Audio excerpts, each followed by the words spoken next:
मधुबन खुशबू देता है, सागर सावन देता है, जीना उसका जीना है, जो औरों को जीवन देता है, मधुबन खुशबू देता है।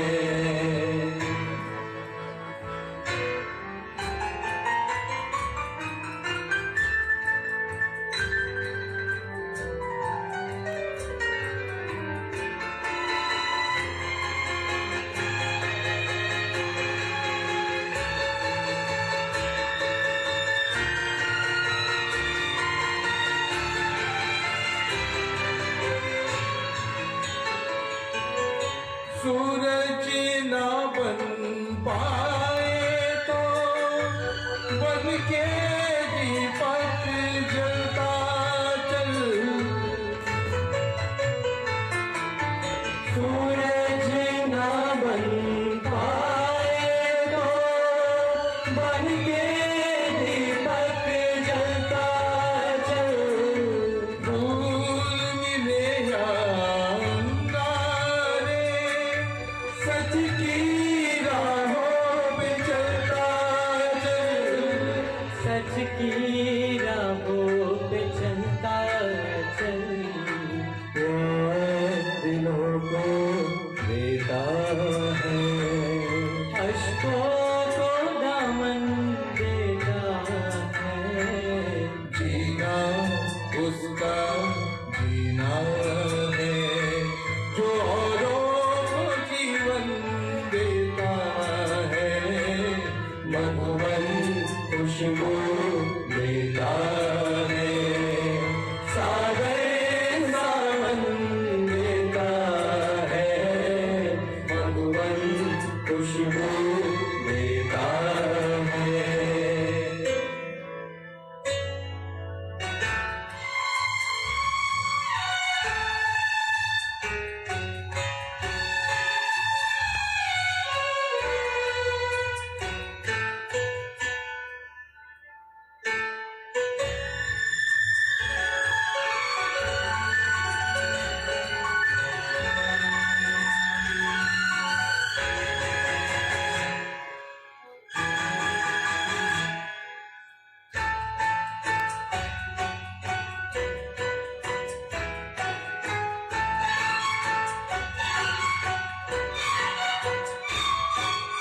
चलती है लहरा के पवन के साथ सभी की चलती रहे,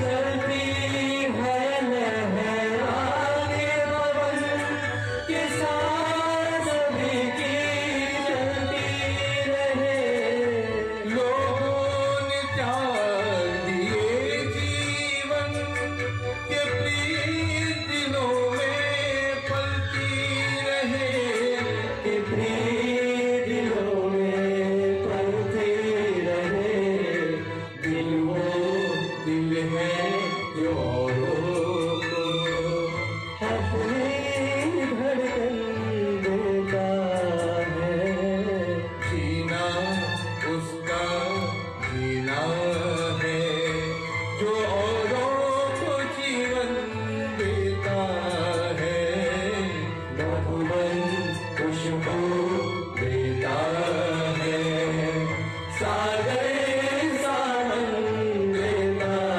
है, मधुबन खुशबू देता है।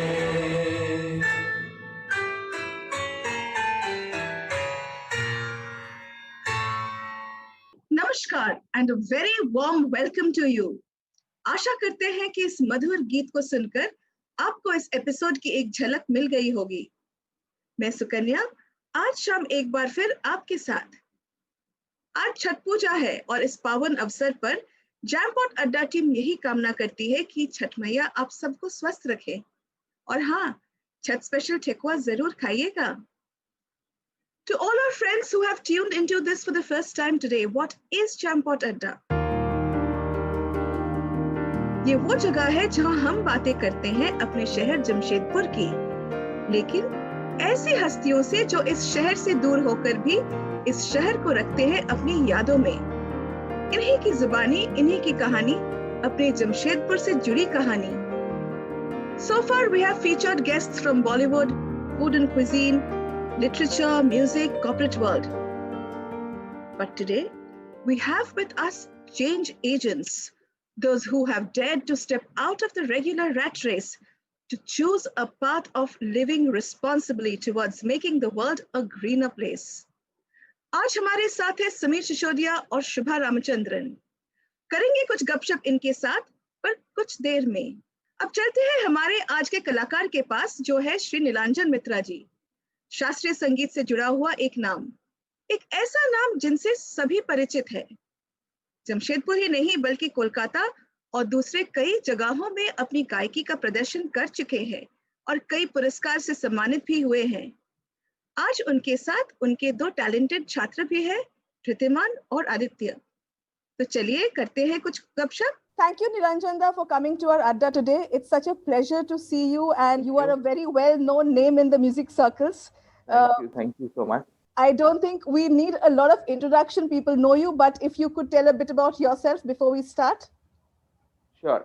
Actually, I have taken up my schooling all in Jamshedpur itself, and I was born and brought up in Telco, and I studied in Hilltop School, and then I went on to do my +2 in Chinmaya Vidyalaya, and I got a scholarship at the Sangeet Research Academy, Calcutta, sponsored by the ITC.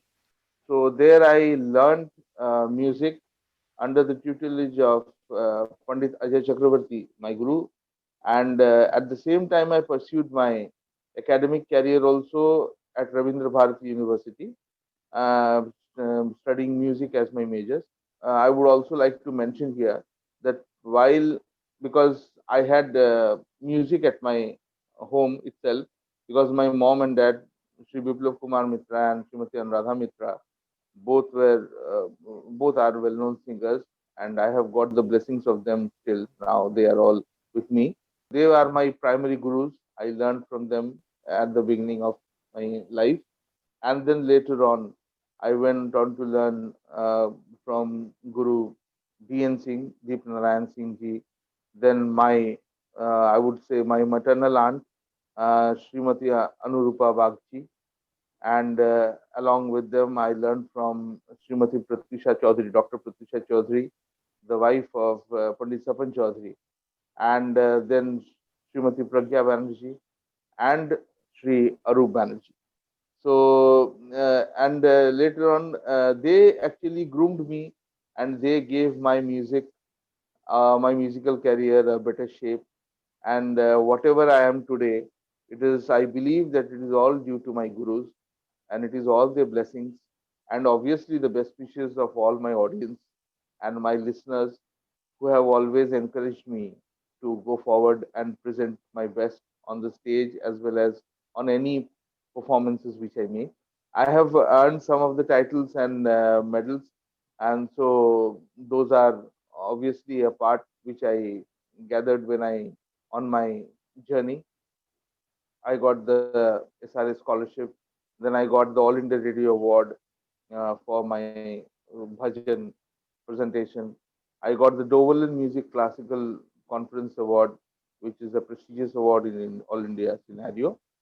And for the Tumri as well as for other semi-classical and classical music. And moreover, recently I have been conferred with Jadubhatta Award.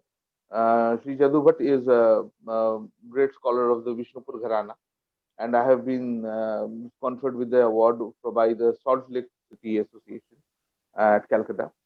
And so that's what, and there are many more awards. One of the most prestigious awards that I have received, I would like to mention here. That is, I was blessed with the award of Pride of Jharkhand by Sri Arjun Munda, who was the chief minister at that time. What kind of music do you like performing and listening to? For the audiences, not only classical music, as to say that I have learned some other genres of music also, like you see ghazal, bhajan. At the same time, semi-classical, classical is obviously there, but at the same time, Bengali songs like Nazrul Giti, Rag Pradhan, and at the same time, film songs also I perform. I had performed at many places, and on the request of the audiences where they felt that yes, we would like to listen to some live music. So film songs also I have performed.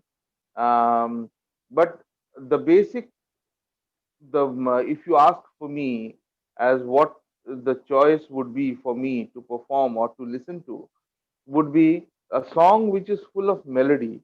Like melody we have got in our music, Indian music basically.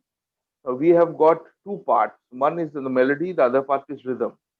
So the song which has got the best combination of the two, and in fact, which touches your heart and which also gives you a serene feeling, a feeling of calmness, I would always like to listen to and also always like to perform to that sort of music. Like What are the songs that you're singing for the Adda audience today, and any reasons for the choice of those songs? I'll be singing two numbers.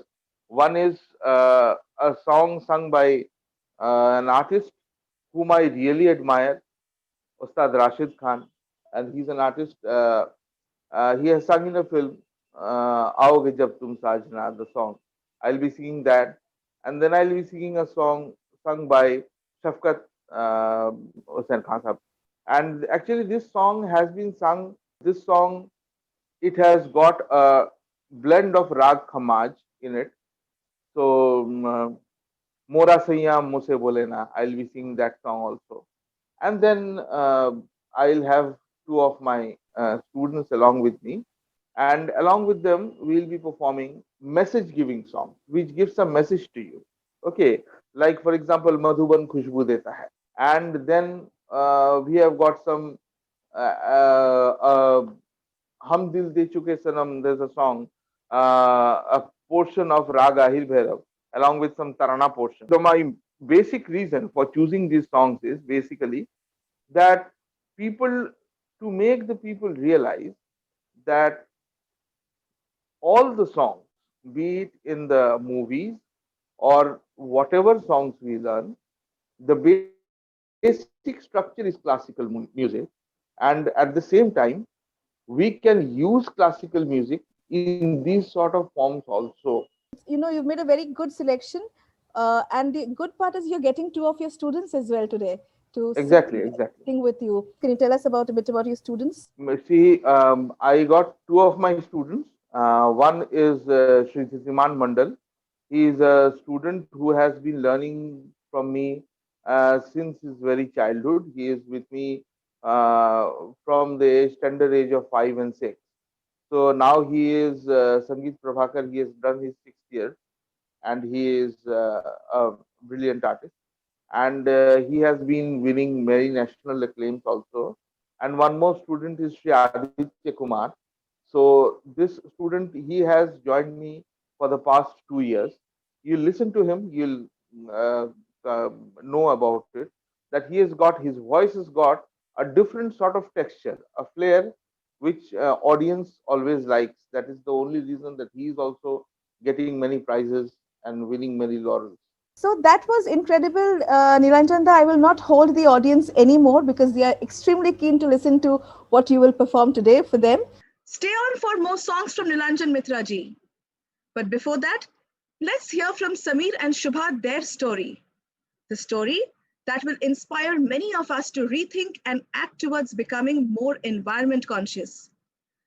We have taken nature for granted today, and it is more important than ever that we correct our course soon. Shubha is a water sustainability consultant in Bangalore. An alumnus of Sacred Heart and then Loyola, she completed her civil engineering from IIT Bombay. After a few years into the corporate life, she decided to move out of it and do what she strongly believed in, to solve the water problem, an issue that every urban city faces today. Since then, Shubha has designed and implemented several rainwater harvesting and wastewater treatment systems in and around Bangalore, where she lives now. She also is associated with a project called A Million Whales. Samir grew up in Telco Colony and completed his schooling from Loyola. He finished his engineering from BIT Mesra, post which he worked in several reputed technology companies building software. Sometime in 2007, he decided to quit the high-paced, deadline-chasing world to do something for the environment he lived in. His quest led to founding Linger Leisure, that was different from the cookie-cutter holiday homes, giving an opportunity for vacationers to experience nature in the best form possible. He also started the concept of collective farming to bring together farming enthusiasts from cities and experience growing crops in their piece of farm. Let us hear what others have to say about them. Samir has always been 2 miles ahead of us. While we were just thinking of doing things, he's gone out and done stuff that all of us have just been thinking through. So I think Samir's been great in that sense, and he's always led from the front, done things that he's felt for. He started Linger, which was a fantastic initiative, and then now he's doing the farming, helping improve the soil. It's a thinking of the time, and it's something that is important, and it is important that he's doing it. I'm sure he'll take it forward. She's been leading this drive to dig 1 million recharge wells in Bangalore, provide livelihoods for well diggers and make the city water secure. With her patience and her ability to bring together teams and listen, she's making a huge difference in the lives of almost all Bangaloreans. The one thing that I feel stands out for me about Shubha is integrity. Integrity to a vision, to an idea, a commitment, a way of life, and that has been consistent over the many decades that I have known her. Samir has this knack of breaking out from the ordinary. He always goes around doing things that he wants to do, and I think it's very motivating and very gutsy of them to be able to find this passion and take it to their professions. Shubha, specifically being an expert in restoration of lakes and preservation of lakes, played a key role in restoring one of the natural gems between the complexes that we live in. And the early morning view with lotus blooms and migratory birds that many families like me enjoy today is because of her playing an active role in that. And for all of you all who do not know about Linger, Linger is something which is very, very close to Samir. It's built on the principles that these principles of Samir has not changed for all these years. Even when in his 30s, in his 40s, and even now he has lived his life on the same principles. Shubha has lived her life on the same principles. They have brought up their children on the same principles. Without much ado, please join me to welcome Samir and Shubha, the eco warriors, who have taken steps to building a greener future. Thank you, Shubha and Samir. It's a pleasure to have both of you on Jampot Adda. And it's a pleasure actually to bring our viewers such a lovely couple who decided to make sustainability a passion, a mission, a path very different from the usual corporate rat race that everyone else is running around. And being from Jamshedpur, you make us even more proud. So thank you so much for making time for us, making time for the viewers. Before we start with anything to do with Jamshedpur, do you want to tell the audience what both of you do? One, Shubha, you're a water conservationist, and Samir, you call yourself a farmer. So I do 2 things actually. One is I run a small chain of homestays, farm stays. These are places in rural settings, in farms, forests, and in the context that we found them. And in fact, that's what led on to the other journey of getting involved with farming and exploring what farming can and cannot be about. So over the last decade and a half, I've pretty much been doing these things. Shubha? Mm-hmm. I work with a group. We are called the Biome Environmental Trust. And the larger objective is to see how we can live sustainably, largely in a city. So while the focus is on water, the group that I lead works on water, but we are also looking at land use. What kind of houses can we live in? What what are our sources of energy, how do you keep your footprint as low as possible, and so everything that goes along with it. I primarily work on water conservation in the city, and slowly now we're looking beyond the city, its peripheries as well. Right, right. Yeah. Samir, a little bit more about Linger and Bee Forest, because I think there are tons of articles that I read about both of these initiatives that you're part of. Yeah, so Linger is the brand that the hospitality operations run under. It's been around since 2010, and we have small properties which are in very pretty places. But what we've tried to do is we've tried to not do them up like resorts, right? The idea is that when people go there, they experience the place for what it is. The lives there, the livelihoods there, very often when you convert a place into too much of a resort, it gets in the way of you exploring the place, of understanding the place, and so on and so forth. So our focus is very much on the local experience, the local food. The staff will always be local from around there. We expect the traveler to take back something from the place in terms of better understanding of the place, a little bit of the food, some knowledge about the place. So yeah, we've been at it and we've seen this audience growing, the audience that appreciates travel of this kind. That has, especially in Bangalore, it's grown a lot over the last decade. But the idea of farming and so farming has actually degraded the soil over the last 10,000 years, and especially so in the last 50 years across the world. So there is a need to actually rediscover how we do farming more ecologically, using principles like permaculture and natural farming.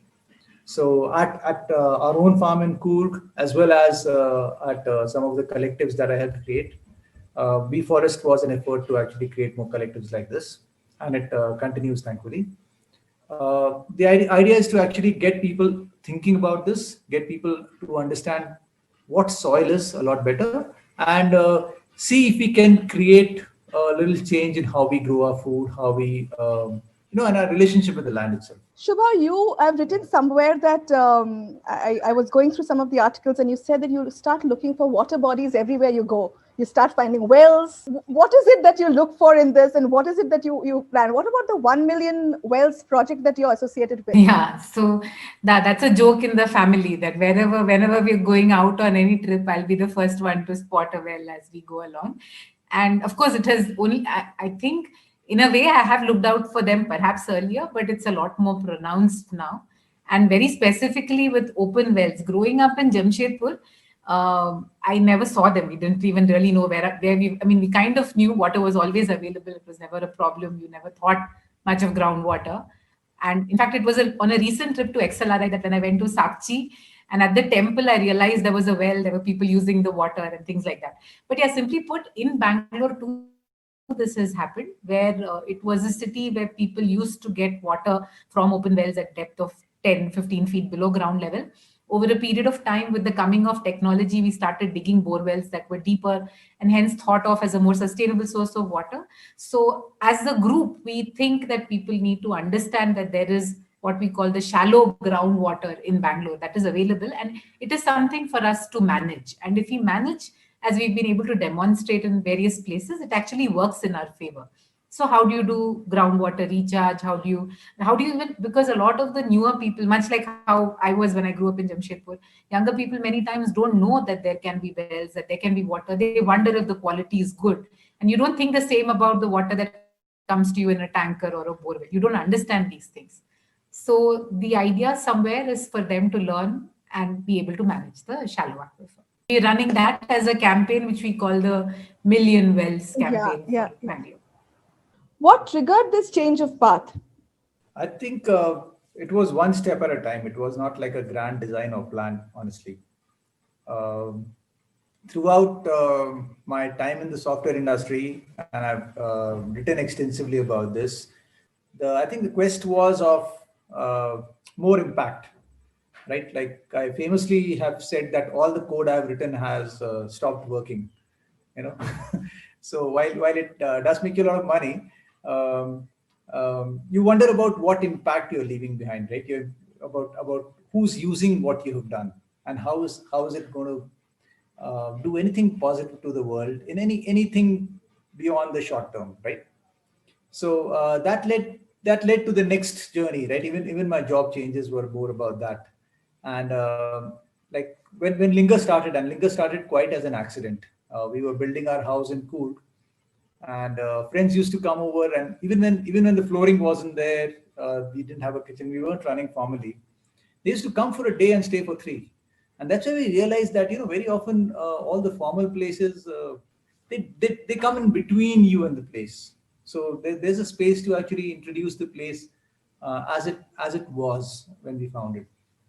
So when we started running Linger, and we started getting the feedback from people that, thanks for creating such a place.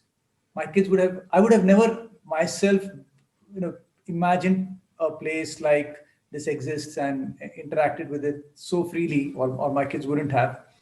And that felt very, very satisfying, that's very real.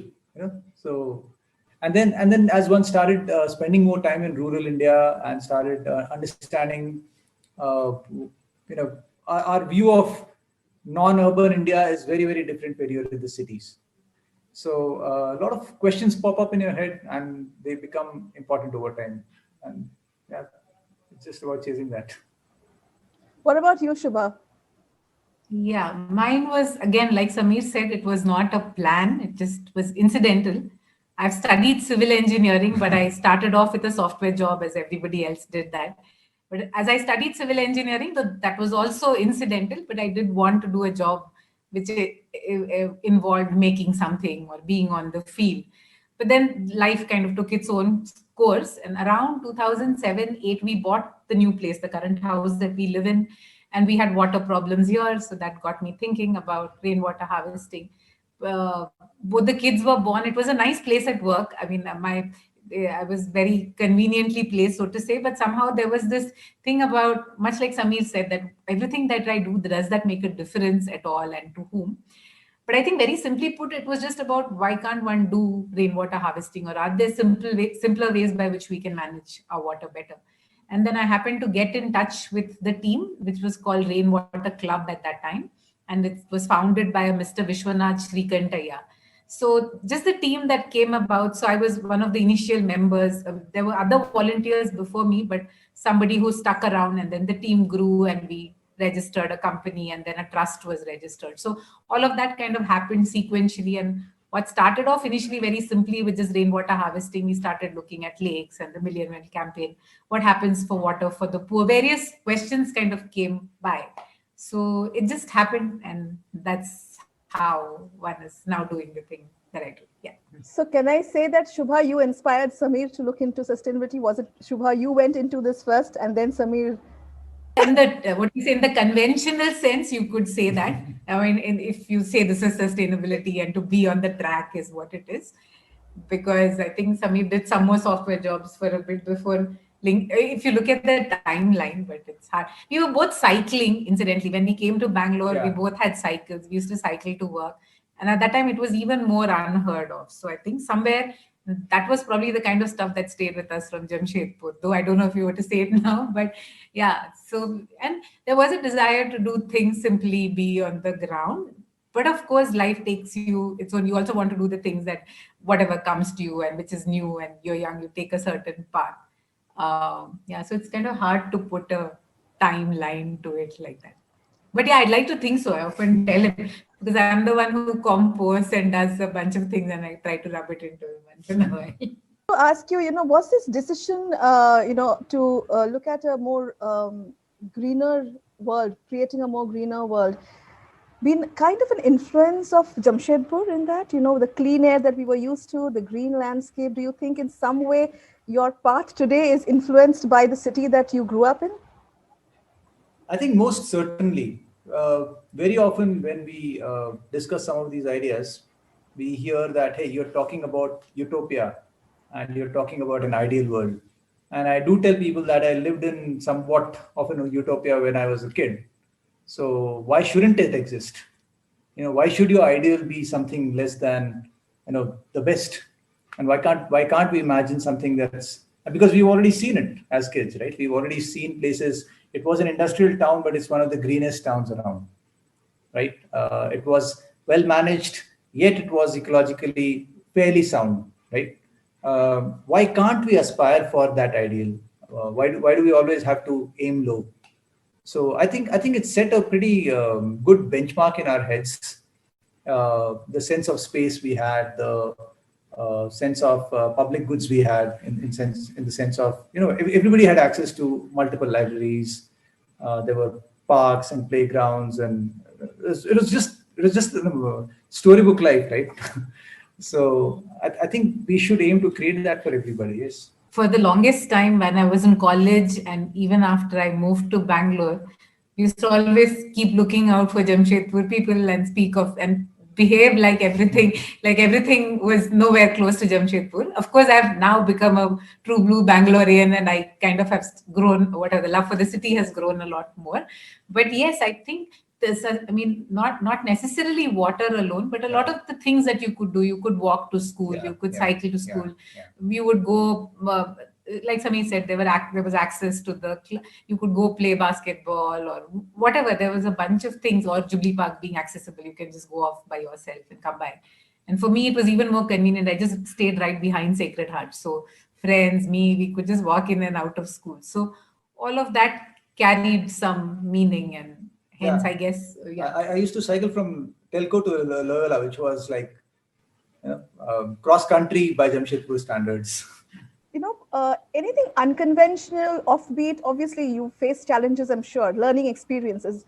Anything that you want to share from both of your perspectives? I could write a book on that. Yeah, but I think one perspective I gained over time was that unlike our parents' generation, our generation got a platform to be able to experiment a lot, because most of us got very lucky in many ways, and the economic boom happened when we were just getting out of college, and we were at the right place at the right time a lot. So we've in some sense been gifted a platform with which we can do many different things. So it's almost incumbent upon us to start using that platform to leave things a little better for the kids, leave things a little better for the next generation. So I think once you start gaining that perspective, all of this is no longer a choice. It becomes a little bit of a responsibility. So one is, of course, the challenge. I wouldn't say challenge, but it kind of forces you a little to think harder about the choices that you may want to make for yourself, in terms of maybe the house you want to live in, or where you want to go on holiday, or where you want to take your children to. So that there are some things that you have to think through, and you're only better for it because you really think about the things for the correct reasons. Instead of just going, because sometimes it's easy to go with the flow, this is the done thing, but you get an opportunity to think about some of these things slightly more deeply. Of course, at the trust, and then a lot of day-to-day fun challenges, I would say. For instance, both of us have not had an office, so we have to, in the bedroom, there's one table and we have to share it, and so you always, and even before the lockdown started, since both of us are largely working from home, so to figure out, and then because you're home, people assume that you have all the time, you're not really working. So or if you say I'm working on water, they're not very convinced you're making a living, or you're generally doing it for time pass. And so to tell people, no, you're serious, send it. So it starts from our clients also. Initially, when we started off, there was a sense of volunteerism and activism with which we went in. So we were perceived as such. And then subsequently, we've taken a slightly more professional role. So that is quite a challenge to tell people, no, you have to pay for this. This is a service. This is something that's helping you yourself live a greener life, making the city greener. And these are things to be paid for. So all of that has taken this time, but it's a lot of fun now to see when we go and meet somebody. Even before, they'll say, can you come and see my home or apartment? And they'll say, don't worry, we are going to pay you. We understand, we are going to value your time. So that's been a challenge throughout to make sure that that happens, and to balance finances, time, social relationships, all of that. But it's fortunately, like Samir said, we've been lucky. It's not been difficult. But yes, it has made you think and do things a certain kind of way. So it's a challenge. I mean, I've seen a lot of entrepreneurs in Bangalore, very close up. I've been involved in startups and stuff like that. So I have seen that people run out of personal runways before their idea gets to any level of maturity, right? So in anything you start like this, right? Persistence and being able to stay the course for a really long term is very important. So I do see people struggle with that a lot. So fortunately for us, both of us were fairly aligned. And when I was quitting my last job in 2005, we kind of sort of took a decision that we were comfortable, freezing our lifestyle there, saying, okay, this is it. We're pretty okay living this life from here on. But those decisions are, I should say, a stroke of luck, more than anything else. So that has been a big challenge for many entrepreneurs that I've seen during the course of my time in Bangalore. Okay, so coming to your Jamshedpur days, both of you studied together in Loyola. Any memories of those days, years that make you smile even today? Lots. Let's hear about that. Yeah. So in fact, we still have our classmates who also got married to each other close by. And interestingly, our son and their son were classmates. And they, so our reunions were a lot of fun. And we keep wondering what the kids think about us. So Jamshedpur was like, I think it's a major influence in how we think, how we grew up, who we are now. So I think we owe the city a whole lot, right? From learning, memories, pretty much. Yeah, so we were partners in school, and we were lab mates. So our roll numbers were just like one after another. Yeah. So there are a lot of other associated stories that you can, whatever. So events and instances that we do remember very fondly. And the one that Samir mentioned, to have classmates who also became a couple and our kids going to school together. And then we turn up for their PTMs and we're all together. So all of that makes for a nice kind of set of memories. Fortunately, a lot of Jamshedpur friends have also stayed. And you can pick up a conversation from like 20 years ago and just, like 20 years didn't happen at all. You just continue from there. And same, memories. Used to come cycling to school. I used to go cycling to school too. Of course, I lived a lot closer to the school. And then we were in the opera together. So there are small instances or class cleaning that you had to do together. I keep telling the kids, we had our own golf course and our own, we had 2 cricket stadiums, and we used to go to the Keenan Stadium once in a while. All of this felt like your private fiefdom almost. What about the music part, Samir? I've heard so much about your music, your song, your guitar, though, I did request she's you. The pro. No, she's the pro. She's a trained Carnatic singer now. Really? Yeah, and she does all of that. I used to just fool around with the guitar in school, and I've never played ever since. Any favorite song that you remember that you strummed the guitar for, Shubha? Yeah, I can tell you that we sang Aajkal Tere Mere Pyar Ke Charche in 11th, 12th. There was a band and we were the lead singers. I don't know if there was a girl part or anyway I sang. So, and there was the whole class. So that kind of remains, that's also one of those memories. Yeah, we were in the school opera together. We were in the school opera together. I was a dancer, he was a singer. Our music teacher who actually helped us with the whole opera, he lives next door and he plays in a lot of bands. So it's good fun meeting him again. Really? Describe Jamshedpur in one word, Shubha and Samir. If that one word, what would come up to your mind if someone said Jamshedpur?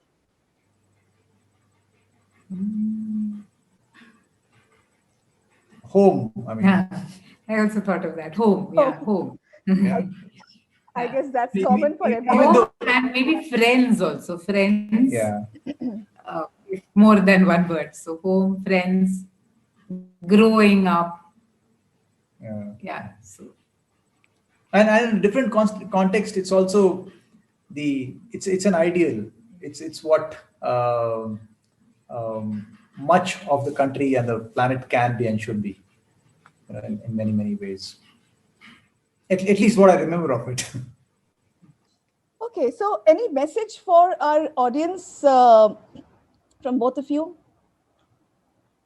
Try and keep things simple, and there's a lot of beauty and joy in that as well. Yeah. So if that works, so in many of the things that we do, it takes some thinking sometimes, because we don't know how to do those things simply. But if you can figure it out, have people you can talk to, and then these simple things do give you a lot of joy and happiness. I have two messages for, one is for people our age, our generation, and one is for folks who are in the next generation, in the kids generation. So first up, to the kids generation, I would I say sorry a lot, because for all the things we are leaving behind for them, and all the things that we couldn't really bring ourselves to change, although we've been thinking about it for the last decade and a half. Our generation has not really pushed hard to change a bunch of things we should have. So I personally, and we all owe them an apology on that front. And to our generation, I think, to those who can, to those who have the platform to bring about some serious change beyond, the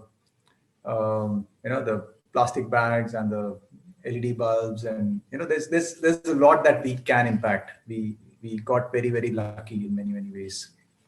From understanding water, from understanding soil, from understanding our behavior as consumers versus being producers of things, and so on and so forth. I think just thinking about these questions and starting to change the narrative itself is a super valuable thing to do. And, all of us still have a couple of decades left in us. So there is a lot we can actually start impacting now. Samir, you write very well. Do you want to recite a few lines from one of your poems before we end? So this is about us being very sentient, intelligent beings, and time actually being a lot more intelligent than us. So it says, plan, execute, schedule well, gain, lose, you fit inside of, try capturing within, run, pause, smell the roses, strategize, optimize, steal from, work around, extend, shorten, lengthen, wrap your head around. You try to defeat, appear, disappear, leave a little dot on, vanish without much of a trace, which is what we all do with time across centuries. Except subsumed, it eventually goes on and on and on and on, and just by the foreverness is smarter than every eye and wins. Okay, good. So thank you so much, both of you. It was good to hear a different kind of a story. As I kept on saying this, that it's a different path that both of you have chosen. It's a good story for a lot of the future generation, as well as even our generations today, to know what it is to get out of the corporate rat race and do something that you're more passionate about, a cause, and that is more towards the larger good of the society at the end of the day and the world. So thank you so much, both of you, for taking time out once again. Thank you for having us. Thank you. It was amazing, and look forward to watching all the episodes of Jampot Adda. More power to people like Shubha and Samir. It doesn't take much on our paths to walk the right path and play a role in making the world around us greener. Now it's time to move on to Nilanjan Mitra ji and listen to more musical gems from him. Over to you, Nilanjan da.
Sa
फूलों का जहां होगा खिला खिला बरसेगा सावन बरसेगा सावन घूम घूम के दो दिल कैसे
आज से पहले आज से ज्यादा आज से पहले आज से ज्यादा खुशी आज तक नहीं मिली इतनी सुहानी ऐसी मीठी इतनी सुहानी ऐसी मीठी घड़ी आज तक नहीं मिली आज से पहले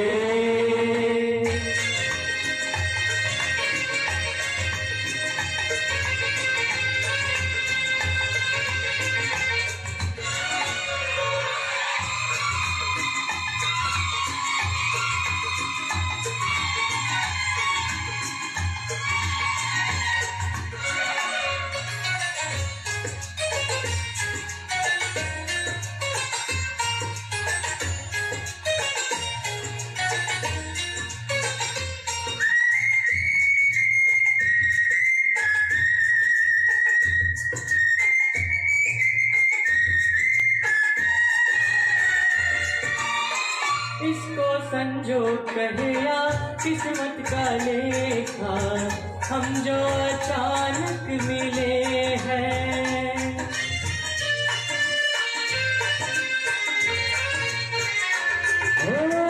इसको संजोग कहे या किस्मत का लेखा हम जो अचानक मिले हैं मन चाहे साथी बातें हम सबके चेहरे देखो तो कैसे खिले हैं ओ तकदीरों को जोड़ दे ऐसे इन तकदीरों को जोड़ दे ऐसे कड़ी आज तक नहीं मिली आज से पहले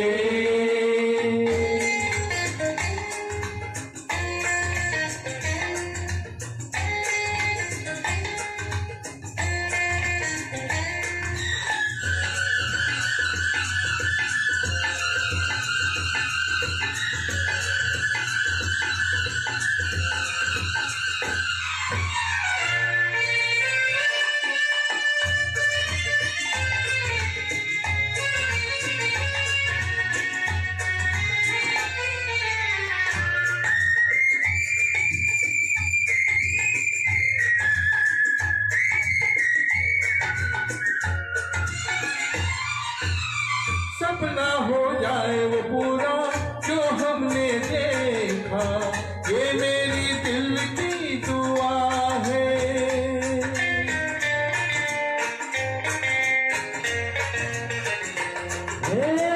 सपना हो जाए वो पूरा जो हमने देखा, ये मेरे दिल की दुआ है।